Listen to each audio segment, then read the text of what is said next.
Hello and welcome to my channel.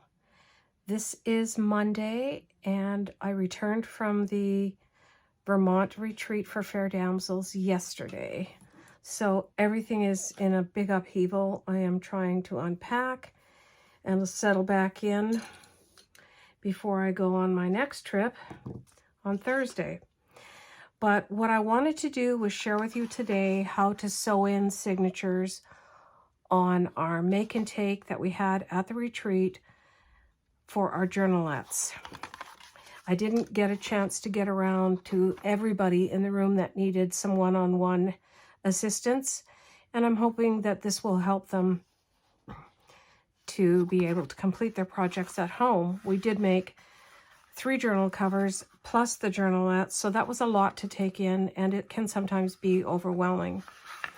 So what I have done here is I've done the outside and inside covers already, stitched around, and I have put together a signature that is about 14 pages. This is smaller than a tall skinny, but similar shape. And the papers are a little bit thinner, unembellished, so that's what I'm going to go with. And what I do to start with is punch the holes in the cover. So technically this little 1/4 inch spine is too small for buttons, but I do it anyhow because I think it's so sweet. And I have tiny little buttons here. They're mother of pearl and they are about 1/4 inch. So I'm going to do my best to poke the holes in straight and we will go from there. So what I do is make a template. This one is 8.5 inches tall, and I just measure the center of the spine, 1.5 inches up, 3 inches, 1.5 inches, 3 inches. And then what I do is I place it, the center line, directly in the middle of where I want the buttons to go, and put a little clip on them, just to keep it in place. And then the bottom, which is right there,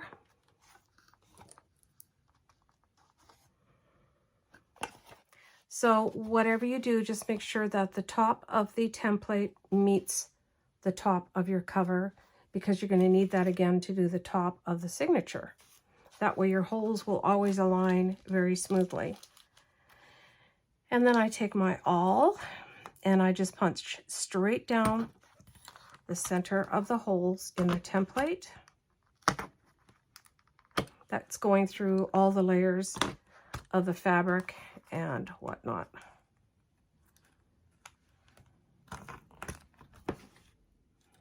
All right, I'm going to give it another try. Do a better job of punching.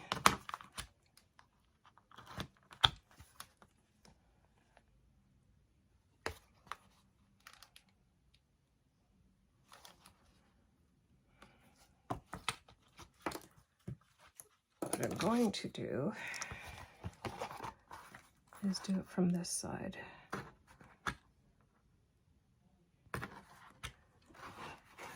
And then I put that to the side and I take my signature and I start from the center page, and then I'm just gonna hold the pages firmly while I straighten them out.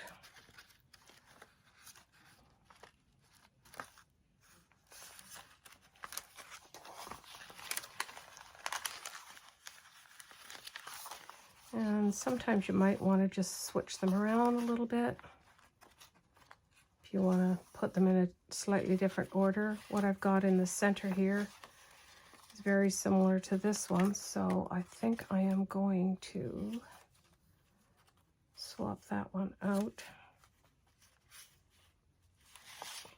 for this one.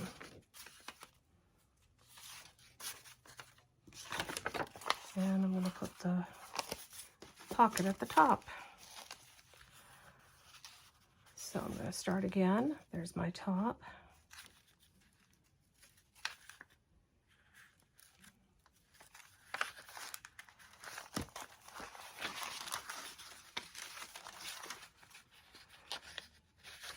Again, this video is intended for the participants at our retreat in Vermont, to help them if they are struggling with sewing in signatures, or if they just want some further guidance. So you can just see I'm trying to keep my pages all straight.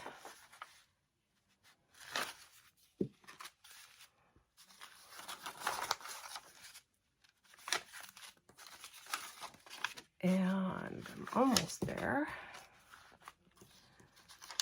Some pretty vellum.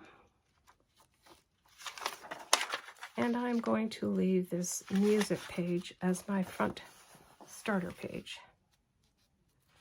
So there you have it. And that is good. I'm happy with that. Now I'm going to put the clips in it.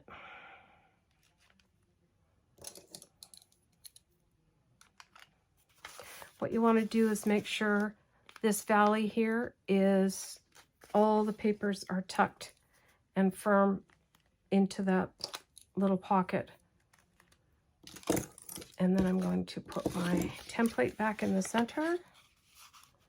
Make sure that it is centered.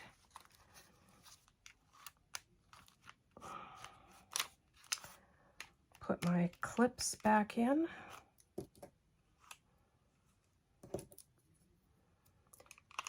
And then I'm going to check again.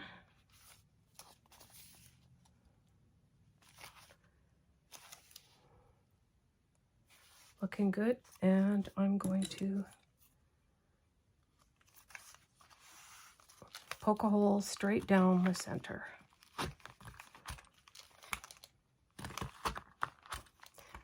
This is a 5-hole pamphlet stitch. This is my binding of choice. I just feel that it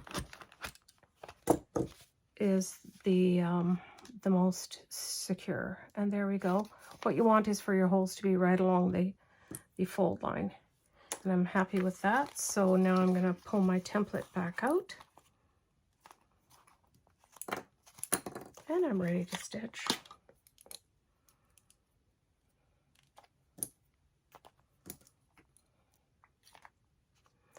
I've got my little block there and my awl. And this is how I am going to do it. Top with a top. So I take my waxed linen thread and I measure 1, 2, 3, at least 3 lengths of your spine. I'm going to do almost 4 because I like dangles at the end of mine. And then I just cut it and get my large needle ready for stitching. You want to make sure that whichever needle you choose will fit into your buttons. If you're really set on having certain buttons and the needle is too big, you can always just remove the needle each time you feed the thread into the holes of the button, which I've done on occasion if one of them doesn't fit. And I just line them up in the order that I want to sew them in. And I start with the center.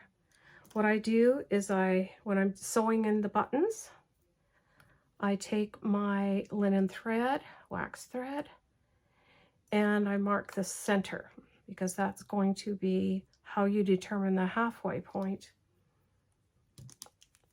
for your threading your buttons on. And then I'm just going to do my trial here to see if the needle will go through, and it does, so hopefully it won't be too resistant. And then I just thread it, leave about 3 or 4 inches on the end.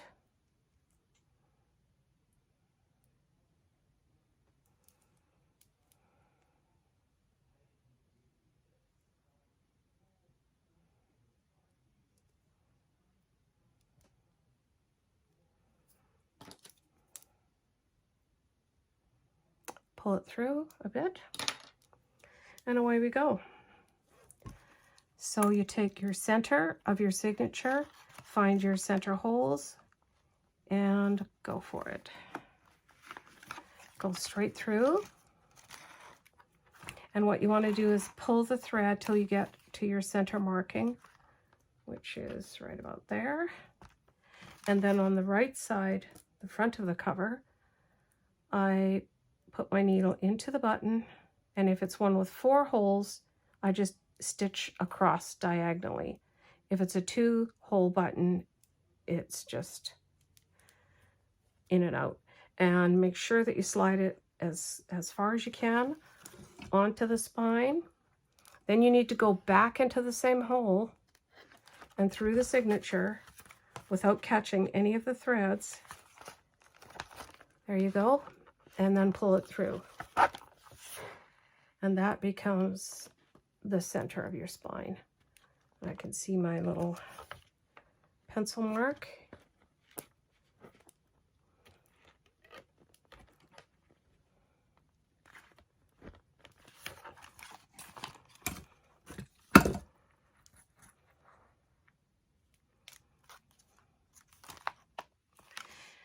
But then you can go up or down. I am going to go down this time, just because it's close. And you put your needle through your second from the bottom hole, pull it snug.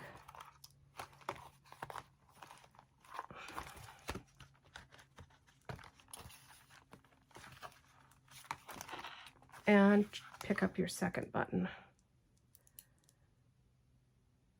Go from the back to the front, and then the front to the back. And pull it as close as you can to the spine, and then you take your needle and go back into the same hole, and then back through the signature.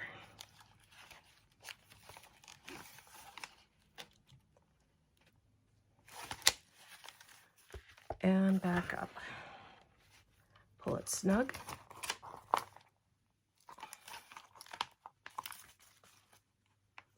And then your bottom hole. And this is about when I take these out, so I don't get my threads all caught up in it. Take your bottom button of choice,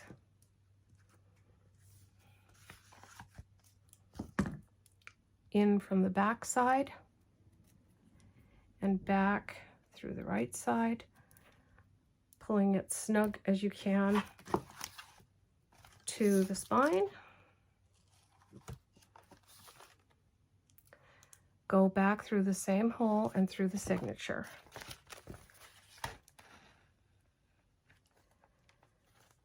And you can see it coming together very nicely. Now that is half of the job done right there. That's about when I snug it really tight. And then I just loop my needle through this stitch and pull it out. Then we're going to do the top half. So there's my halfway mark. You can always adjust it after the fact if you like, because it doesn't need to show the pencil mark. I'm not that fussy though, myself. And pull your thread through about 3 inches. Go back down second from the top hole and pull it.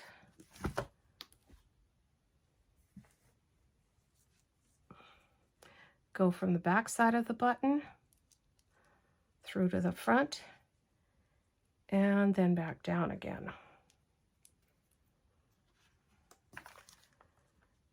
And then we're going to go through that same stitch.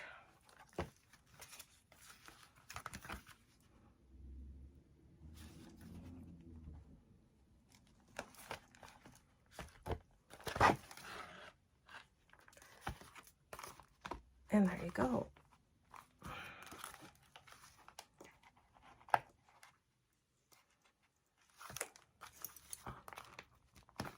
One more.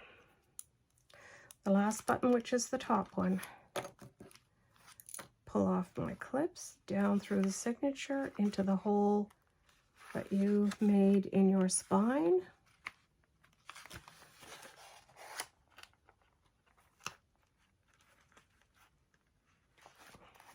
right there, through the back side of your button, to the front, and back down again, pulling it close to your spine.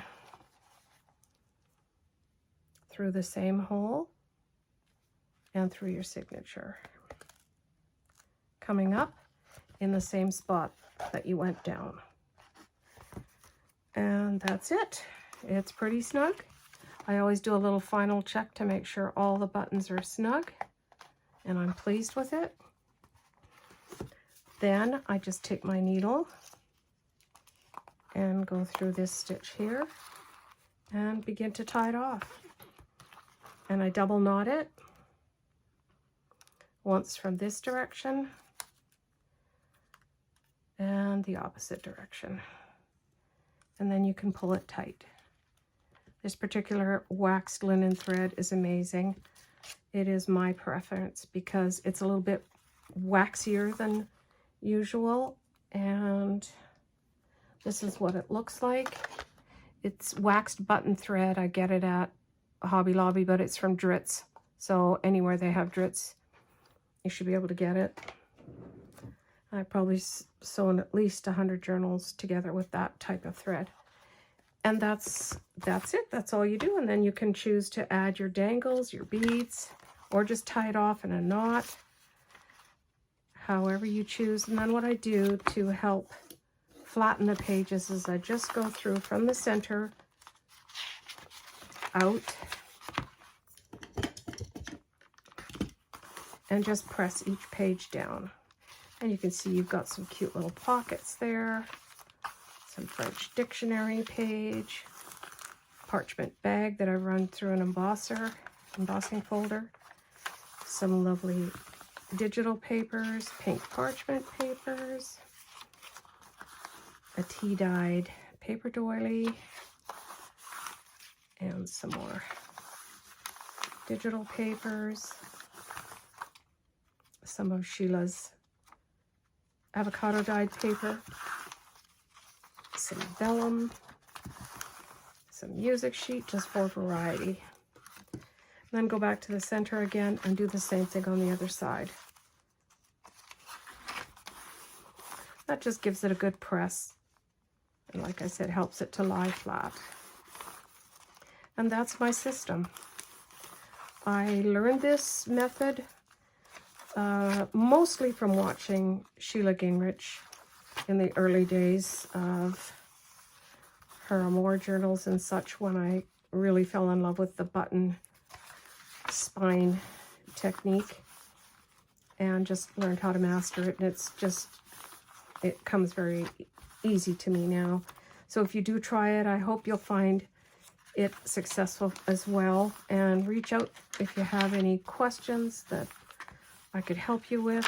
I hope you're inspired to try this yourself. And that's it. And then with this folio, this back cover just folds over there, and that's your cover. Beautiful little antique piece of applique there. So thank you for watching, and let me know how you do if you try this yourselves. Have a great day. Bye for now.